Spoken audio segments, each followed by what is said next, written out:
Bonjour à tous, bienvenue. Merci d'être présent pour ce webinaire de présentation du rapport intermédiaire Atlas 2050, anticiper les conflits d'usage des ressources au service de la transition sur les territoires. Toute l'équipe est très heureuse et fière de vous présenter le fruit de près d'un an de travail. Vous pouvez d'ores et déjà consulter le rapport, le livret ressources, la note méthodologique sur notre site internet. Ils sont disponibles en version PDF et en version collaborative. Je vais vous dire maintenant un mot du programme. Donc, je vais laisser la parole dans quelques instants à Jean-Marc Jancovici pour un mot d'introduction. Jean-Marc laissera ensuite à son tour la parole à l'équipe pour la présentation du rapport. On aura ensuite un moment de questions-réponses. Vous pouvez d'ores et déjà poser vos questions via l'onglet Q&R de Zoom. L'équipe va y répondre progressivement. Et puis, pour les questions qui demandent un approfondissement, on profitera de ce temps-là pour les traiter oralement. Ce sera ensuite la fin du webinaire. Et pour ceux parmi vous concernés, vous pourrez nous rejoindre dans les ateliers collaboratifs sur Teams. Voilà, je vais laisser maintenant la parole à Jean-Marc qui va succinctement présenter le shift et l'intérêt majeur d'accélérer la décarbonation dans le contexte actuel. Je vous souhaite une très bonne présentation à tous. Merci d'être aussi nombreux présents. Jean-Marc, quand tu veux. Bonjour, j'espère que vous m'entendez à peu près correctement parce que j'ai oublié le micro qui me permet normalement de suppléer aux faiblesses de cet ordinateur presque aussi vieux que moi.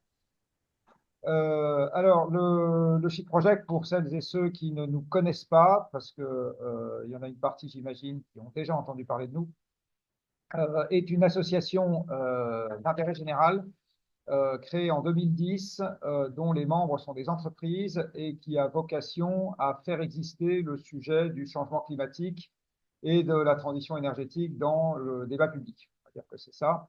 Donc, ce qu'on fait, c'est qu'on fait des travaux qui visent soit à faire des constats, soit à apporter des propositions. Donc, idéalement, on fait l'un puis l'autre dans tout un tas de domaines pour essayer de contribuer à la décarbonation de l'économie.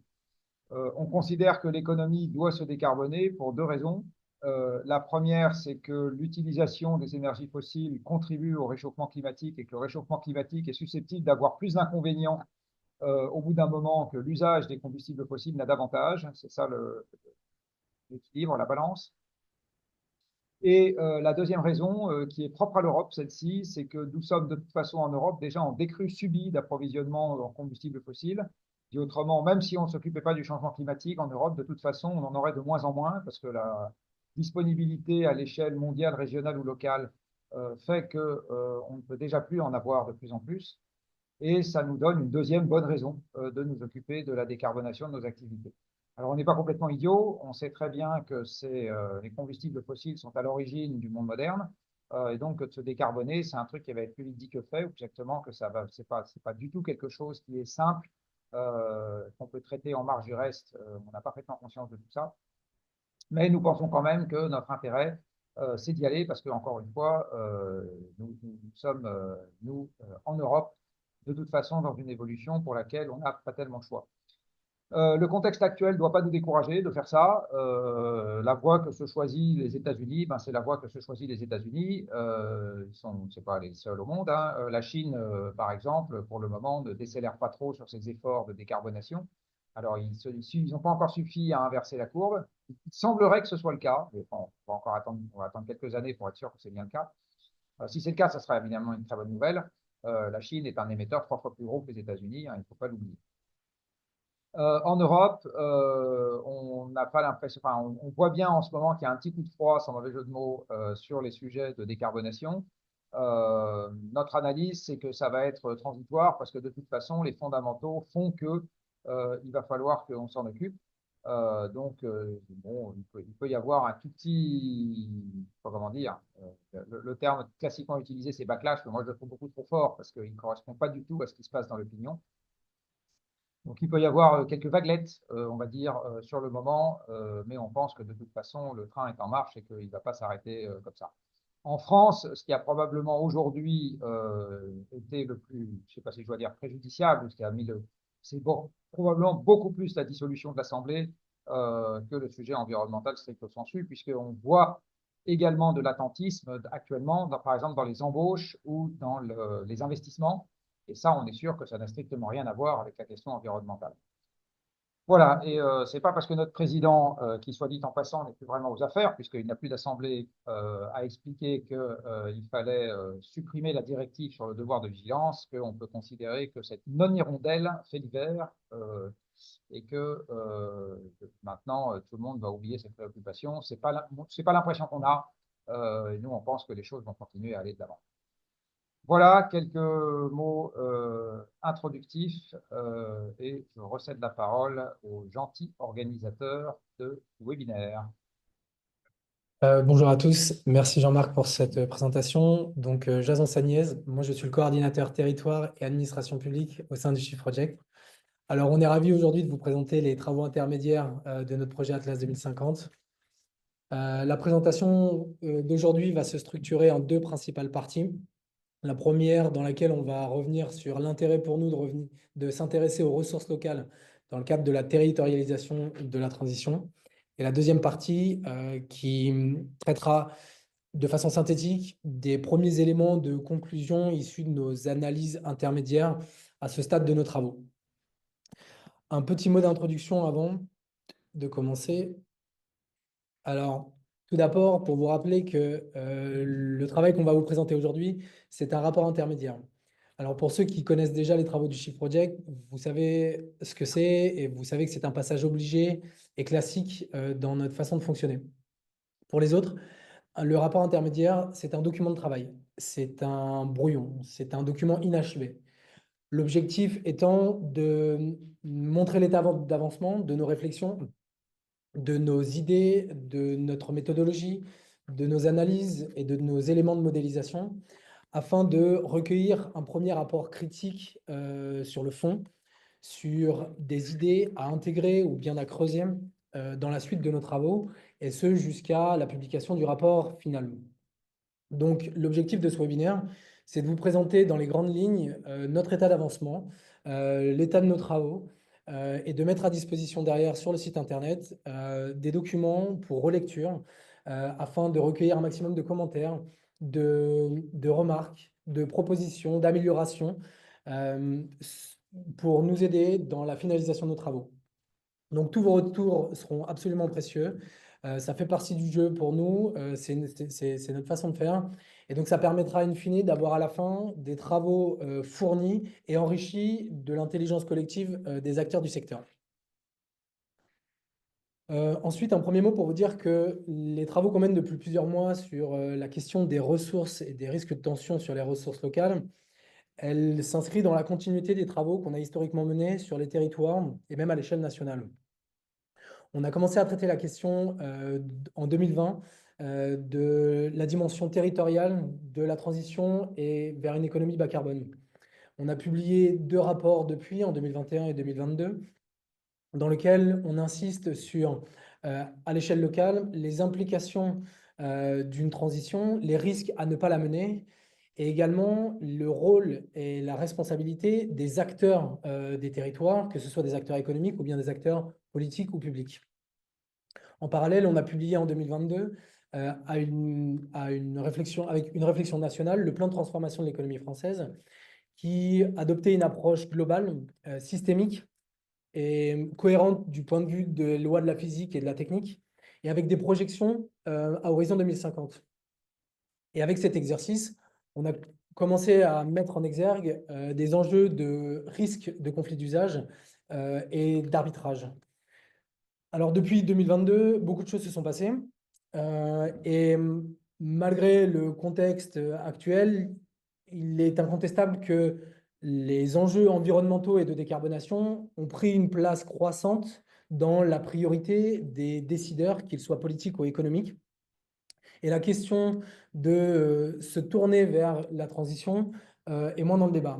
C'est pourquoi aujourd'hui, et depuis en fait quelques mois où on travaille sur Atlas 2050, on a décidé de revoir notre priorité pour s'intéresser aux enjeux pour les territoires de la mise en œuvre concrète de la transition, en étudiant les évolutions potentielles des différents secteurs d'activité économique et également des modes de vie, pour voir les impacts de ces évolutions sur les ressources. En effet, c'est bien dans les régions, dans les départements, dans les intercommunalités ou dans les communes que les transitions sectorielles vont effectivement s'opérer. Que par exemple, dans le secteur des transports, le report modal ou l'électrification des véhicules va transformer la mobilité du quotidien et la mobilité longue distance des citoyens.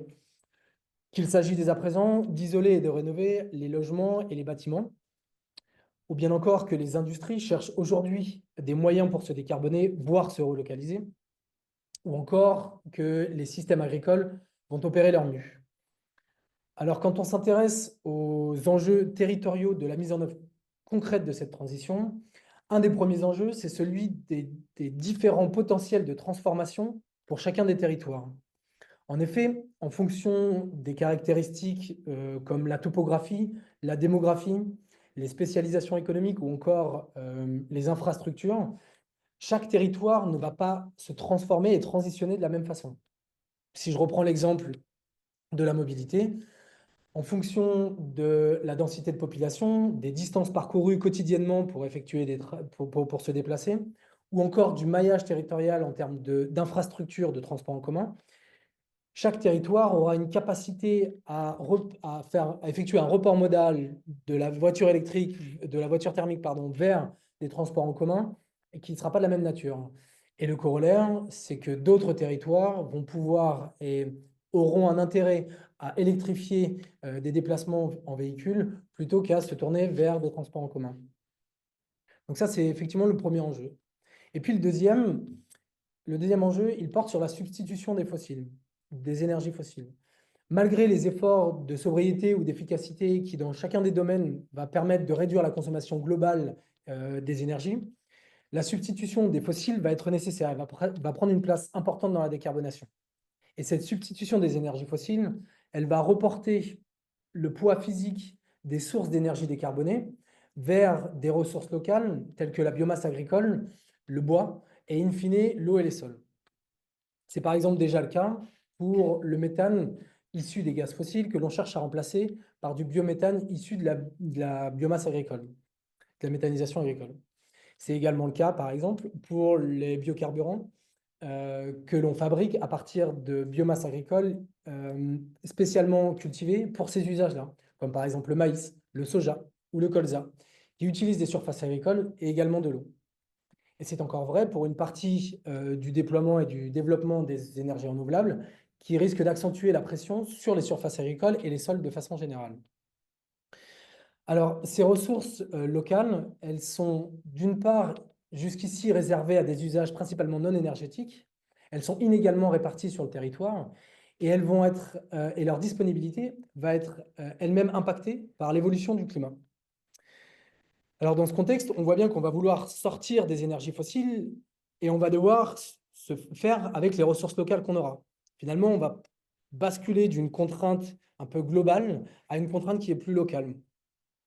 Et ce faisant, les territoires vont être au premier poste de cette transition, avec d'une part l'opportunité de prendre parti à leur mesure à une certaine forme de souveraineté énergétique, et de l'autre, la responsabilité de devoir arbitrer sous contrainte physique pour limiter les tensions et les conflits d'usage sur ces ressources.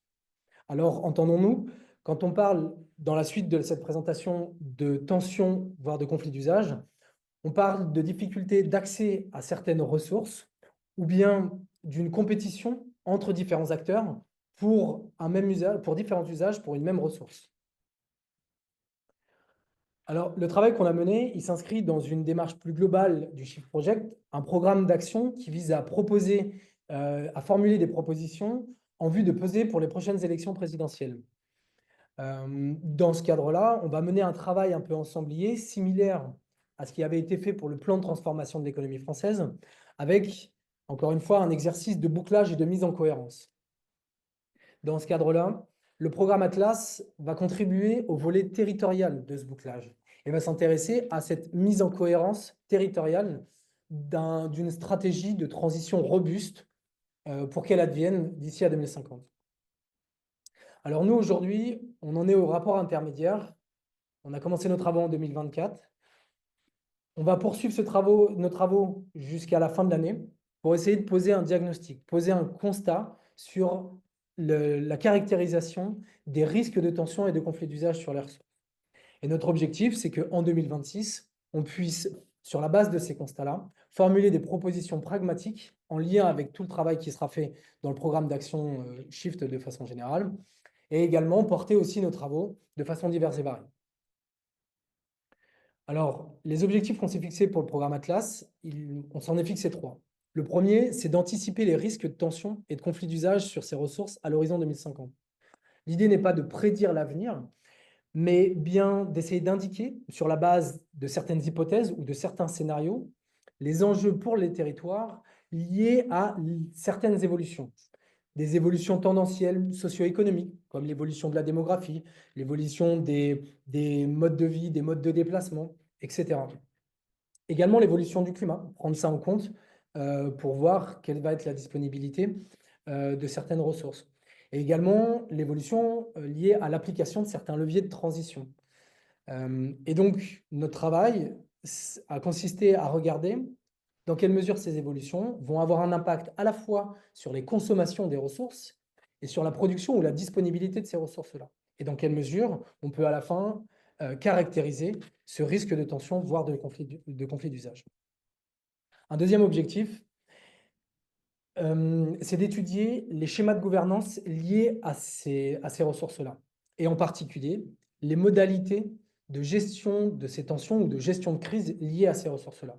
Encore une fois, on cherche à faire un diagnostic, à faire un état des lieux, pour derrière être en mesure, dans un second temps, de faire des recommandations et des propositions circonstanciées et relatives à, à la fois ce diagnostic sur ces schémas de gouvernance et en lien avec des potentiels risques de tension qu'on aurait identifiés par ailleurs. Et le troisième, c'est à la fois un objectif et un peu une méthode qui consiste à écouter et embarquer l'écosystème de l'action territoriale pour faire atterrir les travaux et les connaissances qu'on aura produites. En effet, si on veut garantir que nos travaux ne soient pas hors sol et qu'ils soient repris et utilisés par un maximum d'acteurs, il faut qu'on les embarque et qu'on les écoute tout au long de la production. Et c'est ce qu'on s'efforce de faire depuis le début d'Atlas 2050. En parlant de méthodologie, vous trouverez sur le site internet un livrable dédié à la méthodologie qu'on a employée pour mener nos travaux. Encore une fois, l'idée est de donner à voir pour se faire challenger et recevoir aussi des recommandations et des suggestions d'amélioration pour achever nos travaux. En synthèse, on s'est appuyé sur 2 briques de méthodologiques. Dans un premier temps, on a réalisé des entretiens, notamment sur la phase de cadrage, pour bien définir le périmètre de nos travaux, identifier la bonne problématique, l'axe, les grandes orientations de nos travaux, et aussi identifier des personnes avec qui échanger pour constituer la base et le socle de nos connaissances. En parallèle, on a travaillé sur une modélisation en utilisant des bases de données publiques pour mener des analyses quantitatives et également réussir à faire des projections pour caractériser ces risques de tension à l'horizon 2050. Et l'objectif était aussi de produire un certain nombre de cartes dont on vous montrera un aperçu juste après. Et enfin, on a quand même corroboré ou voulu confronter nos analyses quantitatives avec une analyse qualitative. C'est pour ça qu'on a mené une enquête auprès d'un certain nombre de collectivités. On a eu une 60aine de réponses pour l'instant, qui nous a permis en fait de confronter effectivement ce qu'on avait prévu, enfin nos analyses quantitatives avec ces éléments. Encore une fois, on est au stade intermédiaire, donc on sera amené à continuer ces travaux-là jusqu'à la fin. Un dernier mot avant de passer la parole, pour vous dire qu'on a un troisième livrable qui consiste en une somme d'analyses fournies, ressource par ressource, des risques de tension et de conflit d'usage. L'idée étant de travailler sur chacune de ces ressources-là, de regarder quelles étaient les dépendances actuelles des territoires et des activités sur les territoires par rapport à cette ressource-là. Typiquement, où est-ce que l'on consomme le plus de pétrole, pour quelles activités, où est-ce qu'on a une disponibilité en eau et où est-ce qu'on en souffre davantage. Le deuxième volet a consisté au croisement des différentes évolutions dont je parlais précédemment, d'étudier, de caractériser les risques de tension au croisement de la consommation et de la disponibilité de ces ressources-là. Et enfin, comme on a parlé de gouvernance, on a aussi regardé, ressource par ressource, quels étaient les schémas de gouvernance. Ceci afin, derrière, de pouvoir faire un travail croisé pour faire une analyse plus fournie. Sans plus attendre, je vais passer la main donc à Laurent Delquerou, le chef de projet Atlas 2050, pour nous présenter la suite.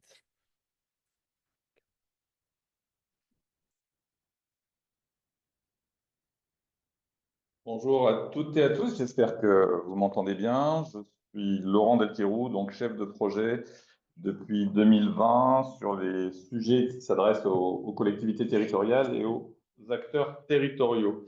Je suis ravi là d'avoir l'occasion de vous présenter cette photo de famille de l'équipe projet. Tous les gens que vous apercevez là ont travaillé intensément ces derniers mois, ces dernières semaines pour pouvoir fournir à temps les livrables, les 3 grands livrables intermédiaires que Javon vient de vous présenter. Donc, merci à eux. Je vais me contenter de présenter 3 d'entre eux que vous n'entendrez pas cet après-midi. Corentin Rier, qui est depuis 2020 mon acolyte sur les questions de stratégie de résilience des territoires, qui a contribué fortement à ce projet Atlas et qui vient de décider de s'envoler pour un projet plus personnel. Merci à toi, Corentin. Elisa Soyer-Chaudin, qui est une doctorante spécialiste des questions foncières et qui, depuis le début, nous fait bénéficier de son expertise, vous l'avez compris, en particulier sur les sols. Et Lila Volguste, qui nous aide efficacement dans l'organisation des événements et de la communication, comme par exemple cette restitution. Merci à toute cette belle équipe. Et puis pour les autres, vous allez les découvrir au fil de cette présentation, à commencer par Frédéric Haas et Jean-Élie Barjonnet, pardon, à qui je donne la parole immédiatement.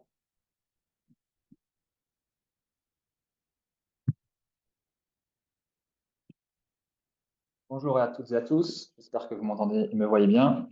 Je vous propose d'entrer directement dans le vif du sujet et le contenu de nos travaux, avec cette première question qui est celle pourquoi nous nous sommes intéressés aux ressources physiques.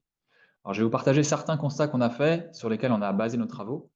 Il s'agit essentiellement ici d'éléments de cadrage qui vont permettre de bien comprendre notre approche, notamment les 3 concepts clés de ressources, d'activité et de territoire. Bien sûr, il s'agit là que de vous donner un aperçu, notamment quelques cartes, qui visent à vous donner envie d'aller parcourir nos rapports. Alors, Jason le disait en introduction, toutes nos réflexions, elles sont parties du constat que la transition énergie-climat, c'est certes un plan national comme le Shift Project en raffole, mais c'est aussi et surtout des transformations structurelles qui se passent dans les territoires. Il faut donc territorialiser cette transformation, cette planification écologique. À ce titre, les travaux du Secrétariat général pour la planification écologique, notamment les COP régionales qui se sont tenues l'année dernière, elles ont permis de démocratiser cette nécessité de mieux articuler les plans nationaux et les plans locaux. Mais il demeure néanmoins une dimension qui est peu étudiée dans les approches actuelles, celle qu'on a choisie, celle des ressources physiques, leur présence ou leur absence, les contraintes qui pèsent sur elles selon les territoires.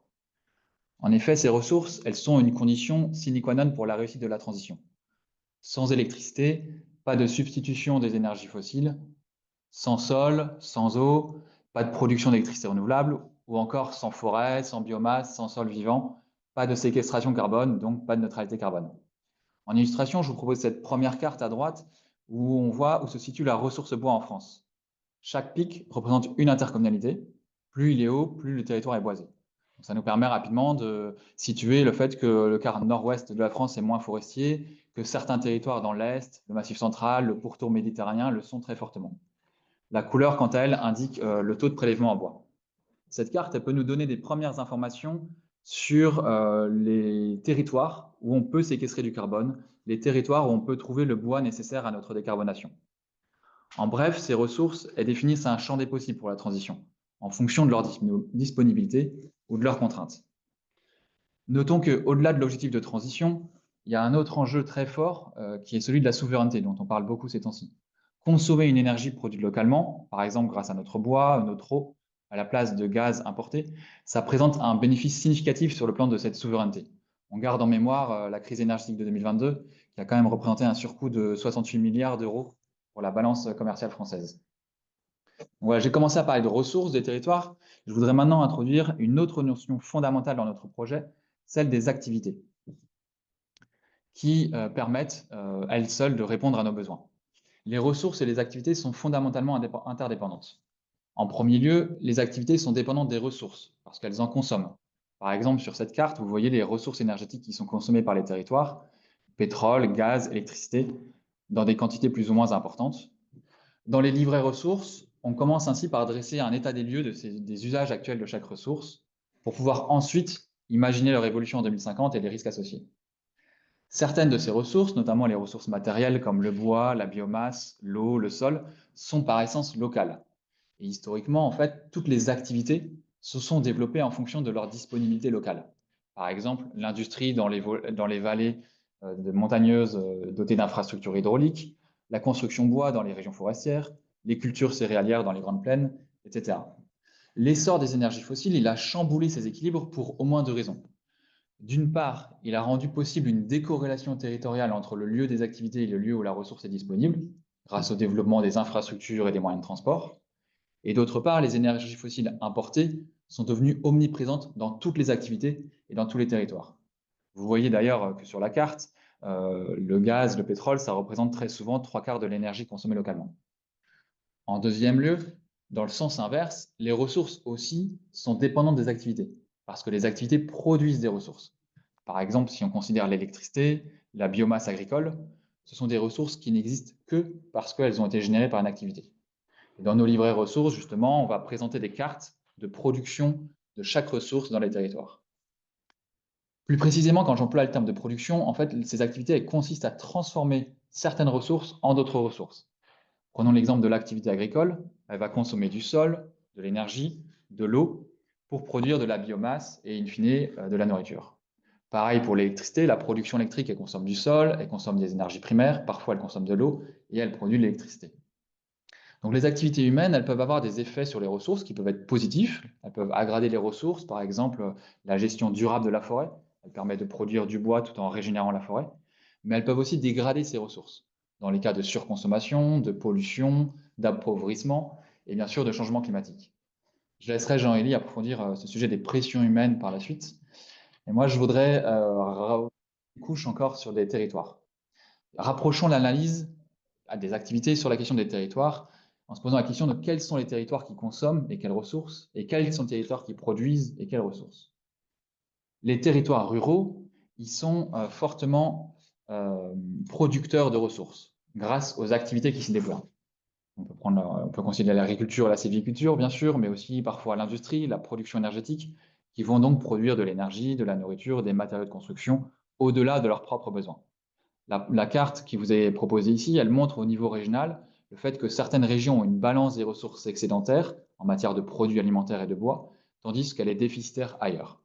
Et dans les livrets, on va essayer ainsi de montrer ces écarts entre les territoires pour chacune des ressources. Mais il faut garder en tête que pour produire ces ressources, les territoires ruraux eux-mêmes en consomment d'autres, notamment celles qu'ils ont en abondance. Le sol, l'eau, la forêt, ils sont donc à la fois producteurs et consommateurs de ressources. Les territoires urbains, eux, sont généralement les plus consommateurs et les moins producteurs de ressources physiques, pour plein de raisons, notamment parce qu'ils sont fortement peuplés, ils manquent de place, ils concentrent beaucoup d'activités économiques, et donc par conséquent, ils vont consommer beaucoup d'énergie, d'eau et de biomasse.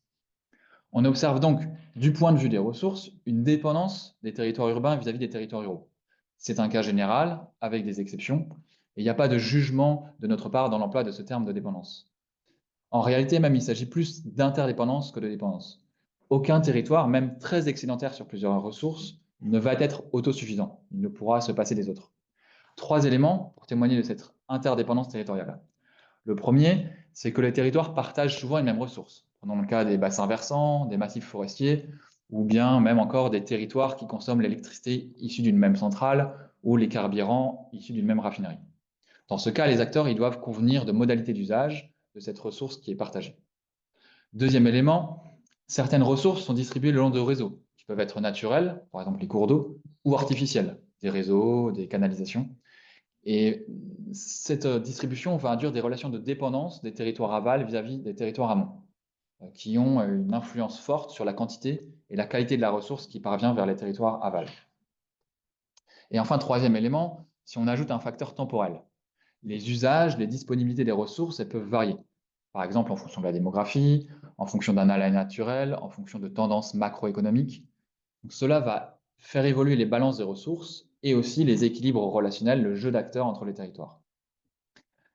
Les déséquilibres des balances de ressources expliquent aussi les multiples échanges de ressources qu'on a entre les territoires. C'est ce que montre aussi cette carte, avec le transport routier interrégional de produits agricoles et de bois, qui vise donc à répondre aux besoins des uns et des autres en fonction de leur production. Ces échanges, ils reposent sur un maillage infrastructurel, des ports, des routes, des voies ferrées, des oléoducs et gazoducs, etc. Et tous les territoires dépendent de ces infrastructures.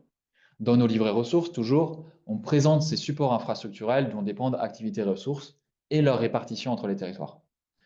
Ces infrastructures, elles constituent vraiment un élément déterminant à intégrer lorsqu'on souhaite étudier les contraintes et les risques de conflits d'usage sur nos ressources.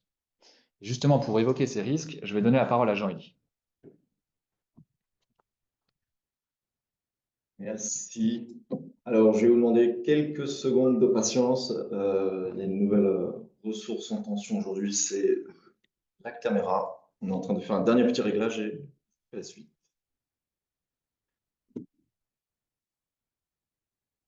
C'est imminent. C'est une question de secondes. Et c'est parfait. Alors moi, j'enchaîne avec un nouveau sujet dont on n'a pas encore parlé aujourd'hui, qui est le climat. En fait, là, on va commencer d'abord avec la météo, parce qu'on va parler d'aujourd'hui, on va parler de ces dernières années même. En fait, il y a des contraintes déjà présentes sur certaines ressources dont on a parlé. Ce que vous voyez à droite, là, c'est une carte des aléas qui sont connus ces dernières années. Alors là, on a sélectionné quelques-uns de ces aléas, qui sont essentiellement la sécheresse en rouge, les feux de forêt en vert et les inondations en bleu. Et vous allez constater rapidement qu'il y a des territoires qui sont assez peu touchés ces dernières années par ces aléas-là, et puis il y en a qui sont très touchés parce qu'ils en cumulent plusieurs. Alors, ça, c'est des difficultés qui sont passées et on sait qu'elles vont s'aggraver, justement avec le changement climatique. Pour vous donner une idée, rien que par exemple sur la question de la sécheresse, en 2022, on considère que c'est globalement une très mauvaise année en termes de recharge en eau un peu partout en France. Moins de pluie, moins d'eau partout. Qu'est-ce que ça veut dire? Ça veut dire que par exemple pour le département du Tarn-et-Garonne, on a enregistré une perte d'environ 16% du chiffre d'affaires agricole due à cette sécheresse uniquement cette année-là. On a eu aussi un millier de communes en France, surtout dans la partie sud, qui ont dû mettre en place des mesures exceptionnelles pour approvisionner les habitants en eau potable, avec des distributions de bouteilles d'eau et de camions-citernes notamment. Et puis, on peut aussi avoir, on a pu noter une diminution d'environ un tiers de la production hydroélectrique, donc c'est avec les barrages, par rapport à 2024, qui était plutôt une bonne année. Donc, mauvaise année, bonne année, un tiers de moins. Alors que les équipements étaient les mêmes, c'est juste qu'il y avait moins d'eau. Alors tout ça, qu'est-ce que ça change? Ça fait qu'on a enregistré des pertes économiques, on a vu des restrictions d'accès à certaines ressources, notamment l'eau, des réglementations qui ont pu être contestées à divers endroits de la France, et puis des projets de sécurisation de ces ressources qui peuvent être aussi controversés. On pense à l'eau, mais on a pu en voir d'autres. Alors, je précise que là, on va vous présenter des exemples tirés de la publication, que je vous invite à aller voir juste après cette présentation.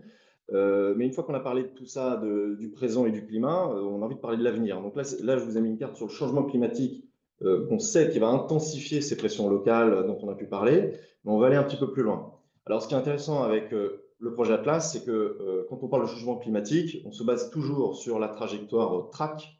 Alors pour ceux qui ça évoque rien, c'est la trajectoire de référence pour tous les plans de transition français, qui en gros vise une France à plus 4 degrés de réchauffement par rapport à l'ère pré-industrielle pour 2100. Et donc, ce que ça veut dire, c'est plus 2,7 degrés à 2050.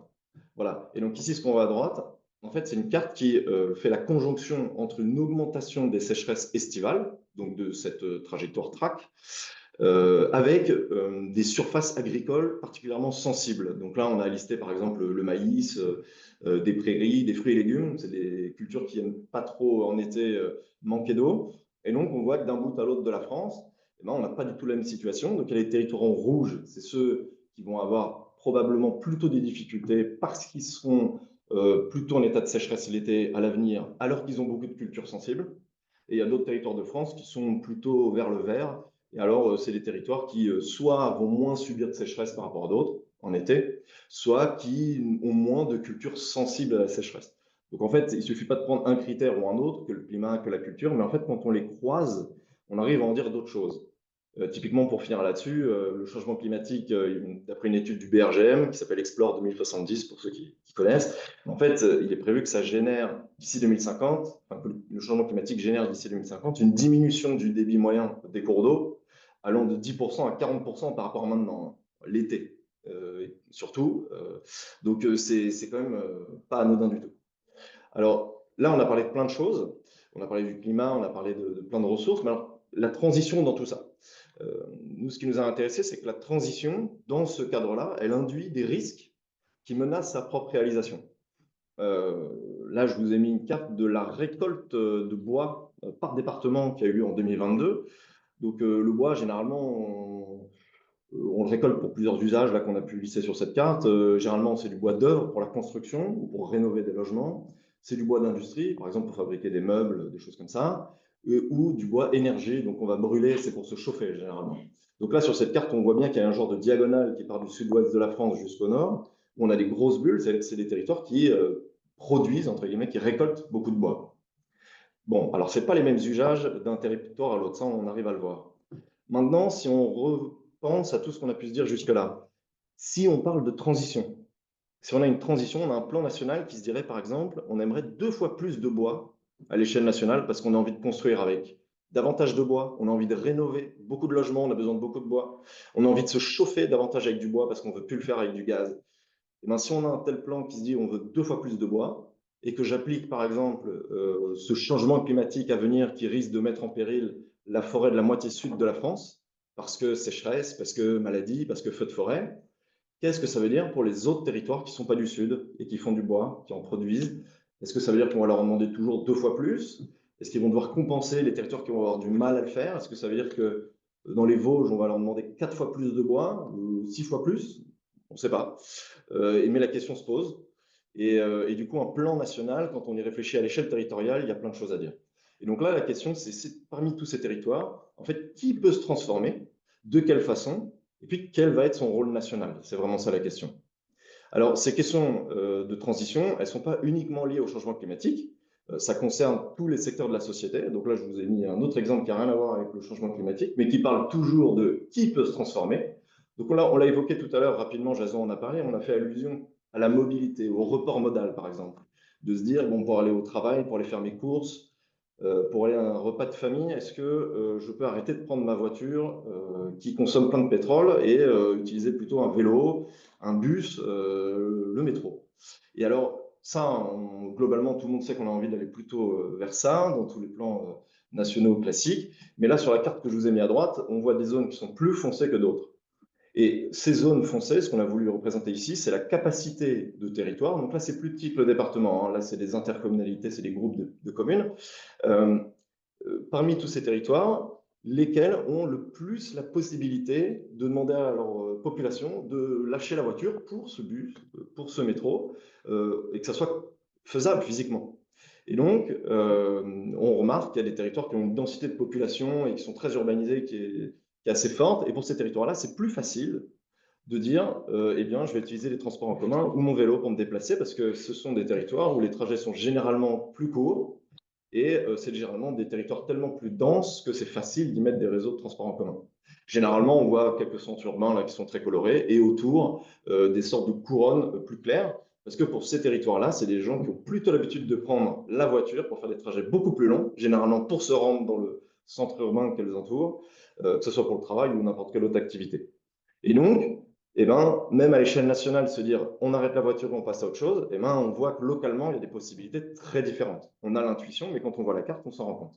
Et donc, ce qui nous intéresse, c'est la capacité des territoires à se transformer, que ce soit pour du report, pour électrifier les voitures, pour n'importe quelle autre transformation qu'on pourrait imaginer. Et donc, une fois qu'on a dit tout ça, une fois qu'on sait tout ça, qu'est-ce qu'on fait? Et donc, ce qu'on a fait avec Atlas, c'est se poser la question de l'avenir avec des et si en 2050, et si d'ici 2050, il se passait quelque chose, ou si on faisait tel ou tel choix de transition. Et pour cette question-là, je vais repasser la main à Laurent.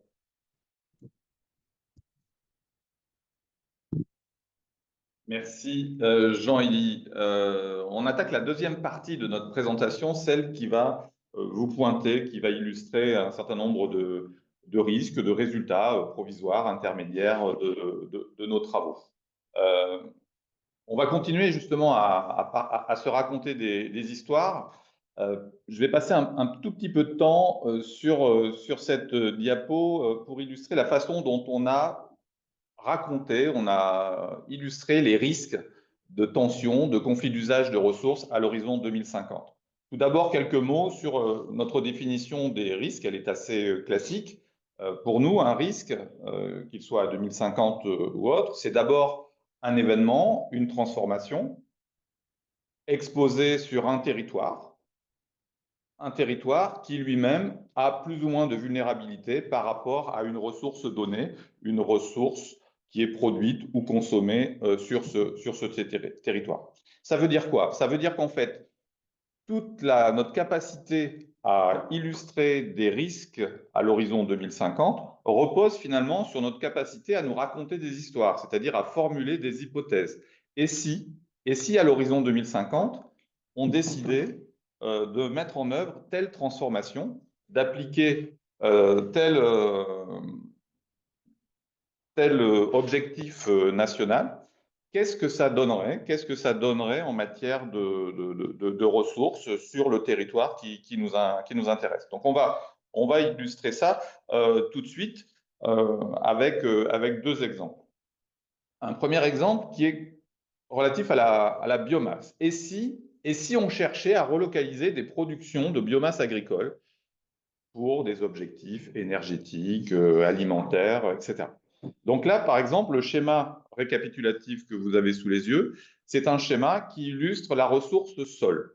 La barre correspond aux millions d'hectares de sol du territoire français.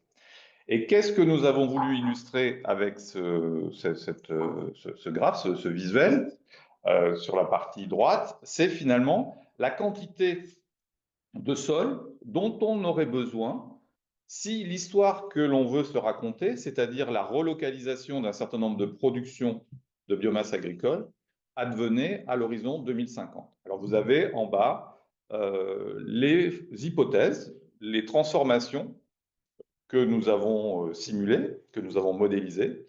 Vous avez comme hypothèse le fait de produire davantage de colza et de maïs et de blé pour produire des biocarburants. Vous avez trois autres transformations: produire davantage de soja, de fruits et légumes et de légumineuses pour réduire nos importations de ces productions agricoles. Et si on applique cette histoire, ces hypothèses à l'échelle du territoire français national, eh bien, on se rend compte que ce sont 4,9 millions d'hectares qu'il serait nécessaire de redéployer, de réaffecter pour être en mesure de réaliser ces objectifs, ces transformations à l'horizon 2050. Voilà pour un premier aperçu de la façon dont nous avons raisonné, dont nous avons fonctionné. Et il est évident que vous trouverez cette illustration dans la publication et vous trouverez également toute la déclinaison production par production et territoire par territoire qui correspond à ce schéma de synthèse que vous avez sous les yeux. Parce que ce qui peut être intéressant, ce n'est pas simplement de visualiser les risques à l'échelle nationale. Vous avez parfois des ressources qui ne posent pas véritablement de problème d'offres et de demandes à l'échelle nationale, mais c'est bien au niveau territorial, au niveau local, que la tension, que le conflit d'usage peut s'exercer. Donc c'est important qu'on puisse à chaque fois s'intéresser à la répartition territoriale des transformations et des objectifs que l'on cherche à illustrer. On va tout de suite passer à un deuxième exemple qui va montrer justement trois magnifiques cartes produites par l'équipe. Là, on est sur des transformations qui portent sur une autre ressource qui est la ressource électricité. 4 transformations différentes, si je les prends de gauche à droite. Vous avez 2 transformations autour de l'installation de sites de production d'hydrogène ou de développement de data centers. Donc là, les objectifs que l'on s'est donnés pour les hypothèses, c'est tout simplement des projets très concrets que RTE est en train de raccorder. Donc, c'est des choses qui sont très, très sous-estimées probablement par rapport à ce qui pourrait advenir d'ici 2050. Mais c'est un objectif comme un autre que nous pouvons simuler. Et vous voyez où se situe la demande énergétique supplémentaire liée à ces deux projets, à ces deux transformations. Les deux autres cartes sur la droite correspondent à des leviers de transition énergétique. Le premier, c'est une hypothèse de passer à l'électrique 100% des véhicules individuels à l'horizon 2050. Et le dernier, sur la droite, c'est de remplacer tous les systèmes de chauffage fossiles par des systèmes électriques. Ce type de carte, à la même échelle, permet déjà de voir immédiatement que toutes les transformations, tous les types de transformations ne se valent pas en termes de demande de ressources supplémentaires, en l'occurrence de demande électrique, et ça permet bien sûr de visualiser, de répartir territorialement où se situerait la demande énergétique la plus importante. Ça permet d'illustrer des risques dont on va continuer à parler un peu plus loin dans cette présentation. Par exemple, vous découvrirez dans la publication que sur les questions de ressources électriques, parmi les risques que l'on a pointés, on va retrouver des risques qui peuvent être illustrés par ce type de carte, comme les risques liés à la réindustrialisation et à l'économie numérique, par exemple, liés à la décarbonation de la mobilité sans changement d'usage, ou encore des risques qui pourraient être liés aux difficultés du réseau, difficultés d'adaptation du réseau électrique pour approvisionner correctement tous les territoires. Dernière carte que je voulais vous montrer sur cette illustration, c'est la possibilité, toujours dans les histoires qu'on peut se raconter pour illustrer les risques, de cumuler finalement les hypothèses, de cumuler les transformations. C'est exactement ce qu'on a fait avec cette carte. Les 4 transformations présentées juste avant ont été compilées et vous donnent à voir sur l'ensemble des départements français ce cumul de demandes d'électricité supplémentaires et en particulier, vous voyez les départements que l'on a, les territoires que l'on a mis en évidence, la concentration sur certains territoires d'une demande électrique très très importante, très très supérieure à ce qui existe aujourd'hui. Donc après, l'usage de la carte peut être très très voilà, la carte est un élément parmi d'autres de la discussion, de la réflexion. Mais on peut imaginer que ça peut être utile pour penser le raccordement de ces territoires, pour penser la planification des différents projets qui sont liés à cela. Et on aurait pu rajouter encore d'autres hypothèses, d'autres transformations autour de la réindustrialisation, autour de la décarbonation des sites industriels les plus émissifs, dont on sait qu'ils vont demander aussi pas mal d'électricité. Bon. Voilà ce que je voulais vous présenter pour illustrer la façon dont on a pensé et identifié les risques. Derrière chaque risque, il y a une hypothèse, il y a une histoire que l'on se raconte à l'horizon 2050. Et on a fait cela sur chacune des 7 ressources étudiées. Et je vais laisser tout de suite Erwan vous en dire plus. Merci Laurent. Donc, comme Laurent vient de l'expliquer, on a une méthodologie qui nous permet de tester des hypothèses. Et le but de ces hypothèses que l'on teste, c'est de regarder quels sont les risques potentiels sur les 7 ressources que l'on considère, qui peuvent être territorialement signifiants, ou à l'échelle nationale, qui peuvent être quantitativement importants et générer une pression sur ces ressources. Donc, pour être très concret, je vais vous présenter, par exemple, 5 risques. Donc, notre méthodologie a été de sélectionner 5 risques pour chacune des ressources que l'on a considérées, 5 risques majeurs. Ce ne sont pas les seuls risques que l'on peut considérer sur ces différentes ressources. Ce sont 5 risques qui ont une influence importante, mais on pourrait en considérer d'autres. Et pour être très concret, je vais vous présenter les 5 risques que l'on a sélectionnés pour le bois, qui ont déjà été évoqués par Jean-Élie, mais que je vais rappeler rapidement. Donc, le premier risque pour le bois, c'est le risque des effets du changement climatique sur la ressource forêt-bois, qui vient contraindre la disponibilité du bois en ayant des conséquences à court terme, à moyen terme sur les forêts, sur leur santé et donc sur la capacité à produire du bois à partir d'elles. Le deuxième risque, c'est le risque de manque de bois énergie face aux besoins de chaleur renouvelable. Qu'est-ce que ça veut dire? C'est que si on continue à développer des chaudières qui fonctionnent au bois, on risque d'accroître encore la consommation de bois et peut-être de consommer davantage de bois qu'on ne peut produire sur nos territoires. Le troisième risque, c'est un risque de manque de bois matériaux, cette fois-ci, face aux besoins pour la rénovation thermique d'une part et la construction neuve d'autre part. Pareil, le risque, c'est de demander davantage de bois qu'il n'y a de bois disponible sur le territoire et donc de créer une tension qu'on ne peut gérer sur la ressource en bois d'œuvre. Le quatrième risque, c'est un risque d'épuisement de la ressource par surexploitation, c'est-à-dire que si on cherche à répondre à ces besoins à tout prix en consommant davantage de ressources que les forêts ne peuvent régénérer avec le temps, on risque de dégrader la ressource à moyen et long terme et donc de la rendre moins disponible à l'avenir. Enfin, un dernier risque est le risque d'une forte réduction des importations de bois sur les capacités de la filière à faire face aux besoins. Il découle d'une dépendance forte que nous avons aujourd'hui au bois importé en France. Et donc, comme sur beaucoup de ressources, on est très vulnérable à de potentielles perturbations sur les importations de bois, que ce soit sur les volumes importés ou sur les montants, les coûts de ces volumes importés. Donc, ce travail qu'on a fait sur ces 5 ressources bois, donc de priorisation de 5 risques majeurs, on l'a également effectué sur les 6 autres ressources, ce qui nous donne 35 risques ressources. Donc, on est conscient que c'est assez compliqué comme grille de lecture, ces 35 risques ressources. C'est une grille de lecture 5 risques par 5 risques par type de ressources. C'est une grille de lecture qui est adaptée pour les spécialistes de chacune des ressources. Mais nous, on a voulu simplifier et vous donner une grille de lecture finalement croisée de ces différentes ressources et des menaces qui pèsent sur celles-ci.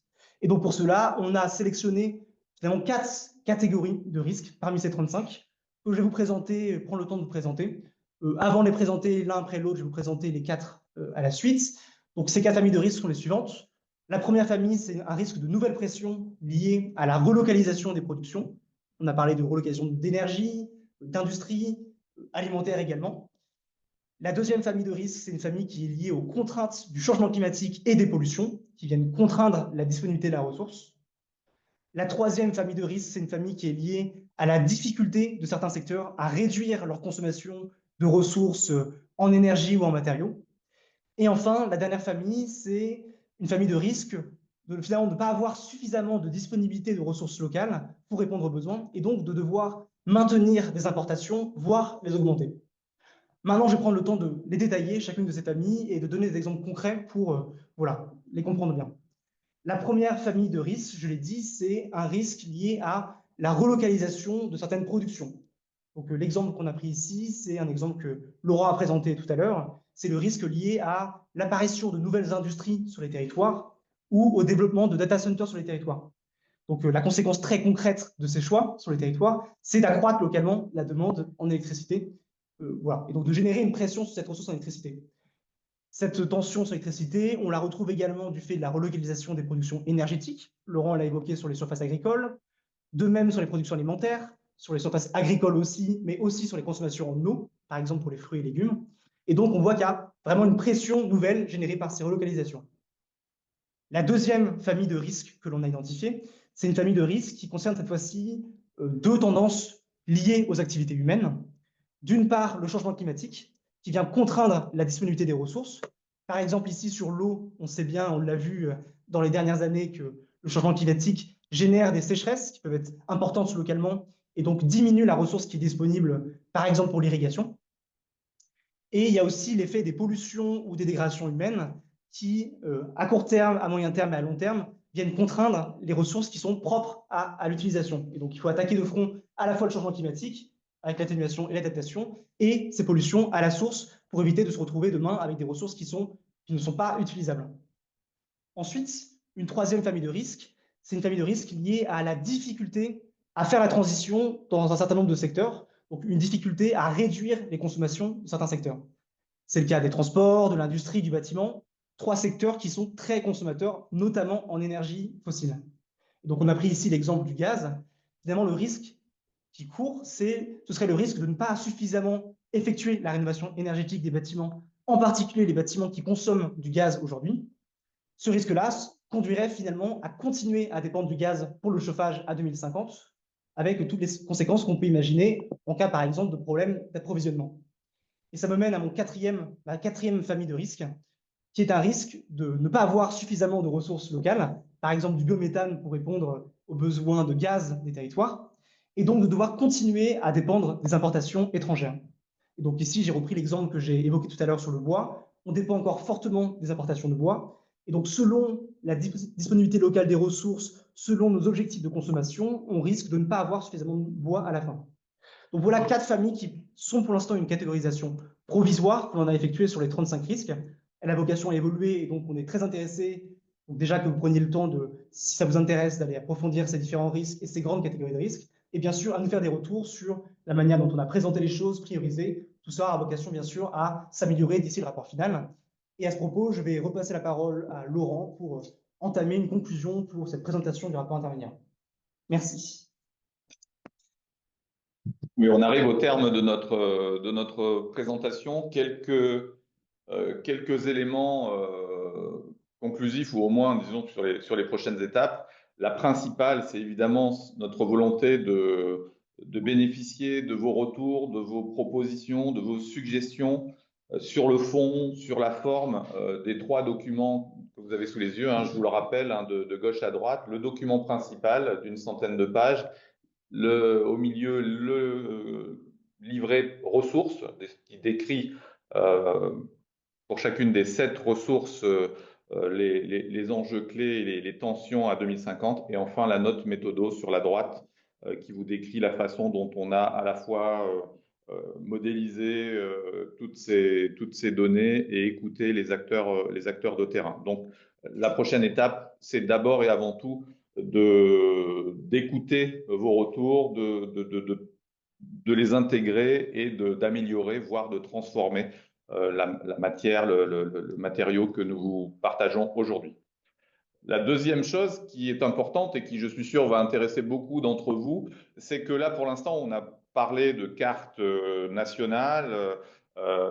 On vise un objectif d'ici la fin de l'année d'être capable, par territoire, et ce sera probablement par département, pour des raisons de disponibilité de croisement des données, d'être capable de faire un focus sur les principaux risques qui concernent chacun des 100 départements français, d'être capable comme ça de faire une sélection à l'horizon 2050 et également d'identifier des expériences, des innovations inspirantes en matière de gouvernance territoriale sur l'une ou l'autre des questions de ressources. Donc ça, c'est deux chantiers importants que nous avons déjà planifiés pour la fin de l'année dans la suite de ce travail.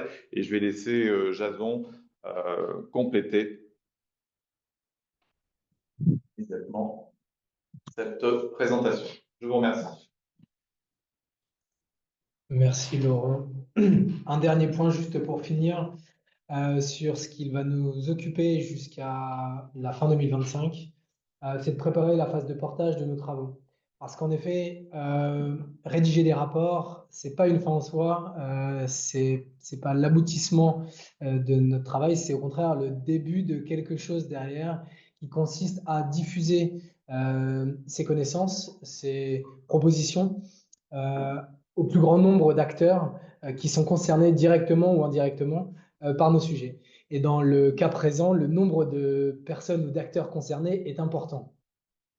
Donc, ce qu'on a commencé à faire et ce qu'on va poursuivre, on va essayer d'identifier les espaces de décision qui sont les plus propices à cette question-là. Dans quelle mesure nos travaux, nos analyses peuvent aider à au moins, pour partie, prendre des décisions, anticiper certains travaux, en arrêter d'autres. Voilà. Et sur cette base-là, on va essayer d'identifier dans quelle mesure et comment on fait pour construire des outils qui permettent d'amener la connaissance qu'on a dans ce rapport-là dans ces espaces-là. Et comment on fait pour y arriver? Donc, quelles sont les personnes qui sont concernées? Quels sont les acteurs?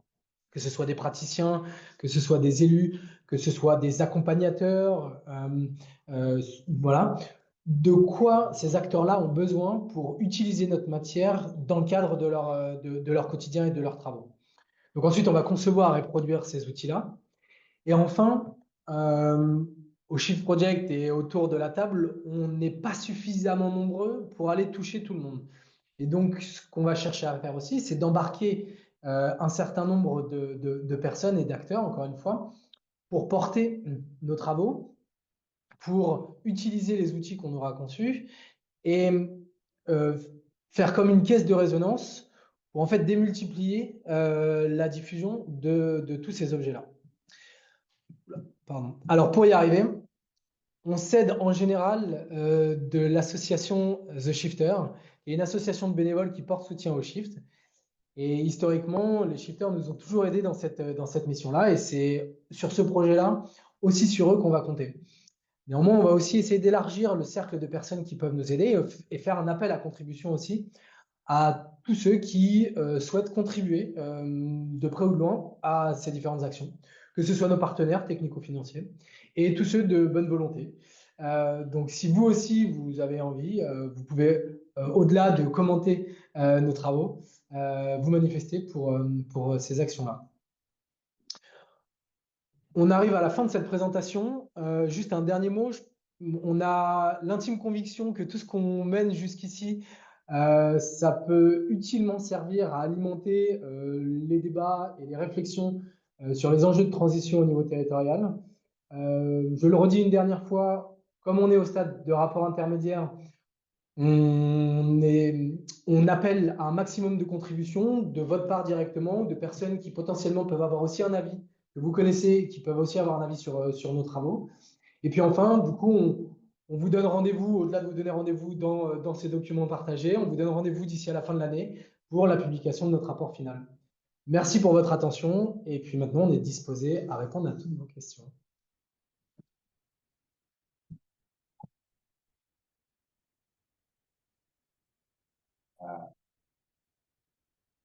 Merci beaucoup, Jason. Du coup, on a une première question qui a été sélectionnée, qui s'adresse a priori à Jean-Élie.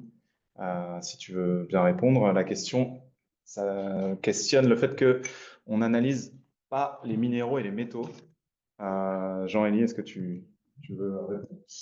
Oui, je peux donner quelques éléments de réponse. Alors, effectivement, en fait, vous allez pouvoir trouver ça d'ailleurs dans la note méthodologique. Donc, il y a le document à part entière avec la couverture blanche qui creuse ces enjeux-là et où on explique tous les choix qu'on a pu faire. En réalité, on a quelques ressources qu'on a sélectionnées là en début de la publication et qu'on a listées. Le pétrole, le gaz, l'électricité, le bois, la biomasse agricole, l'eau et les sols, qu'on a considérés comme des ressources à part entière et qu'on quantifie et on regarde de quelle manière elles sont consommées et produites sur les territoires. Il y a plein d'autres sujets qu'on a traités, typiquement un peu d'emploi, un peu d'économie, un petit peu de biodiversité, un peu d'industrie, un peu de gaz à effet de serre, qu'on n'a pas considéré comme des ressources pour lesquelles on avait vraiment dédié 50 pages d'études dans un livret ressources qu'on allait publier à part entière, mais on les traite aussi. Donc typiquement sur les minéraux et les métaux, on ne les a pas sélectionnés dans la liste des quelques ressources pour lesquelles on allait vraiment créer une grosse étude approfondie dédiée, pour deux raisons. Déjà parce que ce qui nous intéresse là, c'est ce qui se passe sur les territoires. Et pour ça, on a vraiment besoin de données publiques publiées par des acteurs de référence. Généralement, c'est le SDES, c'est le ministère, c'est l'INSEE. Et malheureusement, sur les métaux et les minéraux, il y a vraiment très peu d'informations sur où ils se trouvent, comment ils sont traités, comment ils sont distribués, comment ils sont produits et qui les utilise exactement. Et donc, on n'a pas trop, voilà, on n'était pas très confiant de s'engager là-dedans parce qu'on a quelque chose à dire nationalement, mais alors territorialement, c'était beaucoup plus compliqué. L'autre point qui était intéressant, c'est qu'on voulait se poser la question des leviers de transition parce qu'on veut quand même parler de la transition et de la planification de la transition.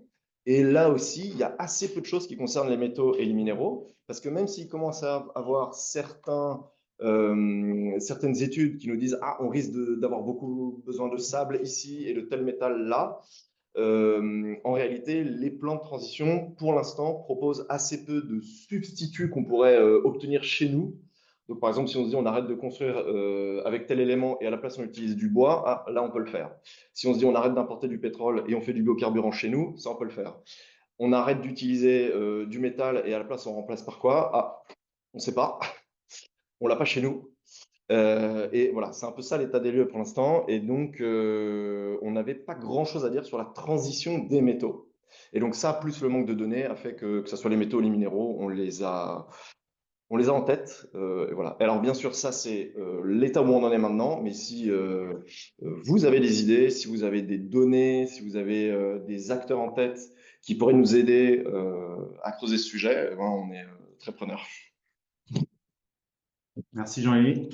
Une autre question. Ferez-vous des recommandations en matière de gouvernance, transformer la gouvernance de ressources vers des communs ou proposer des transformations, des schémas, un plan? Je ne sais pas si Frédéric ou Laurent voulaient répondre.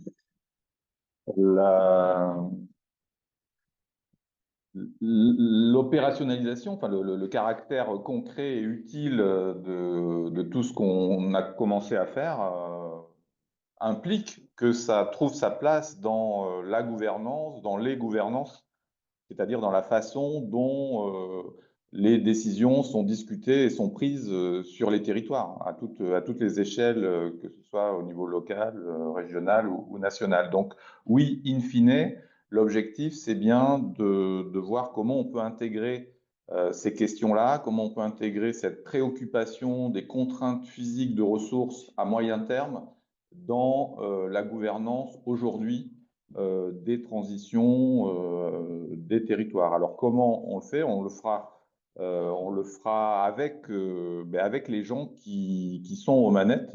C'est pas le Shift Project qui va